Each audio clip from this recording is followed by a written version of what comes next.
कि सारा जग झुके मैया कि तोहरा चरण में, कि सारा जग झुके मैया तोहरा चरण में।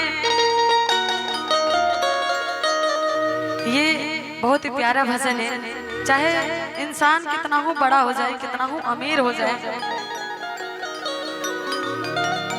लेकिन हार समझते हैं ना, हार, उसका नाम क्यों रखा गया है ये आपको जानकारी होना चाहिए। हर इंसान उस हार को लेकर के हार जाता है, जो कि माँ के दरबार में लेके जाते हैं हम सभी लोग चढ़ाने के लिए। तो उस माँ के लिए कहना है कि सारा जग झुके मैया तोहरा चरण में, सारा जग झुके मैया तोहरा चरण में। कि दुखिया के दुख दूर, अरे दुखिया के दुख दूर,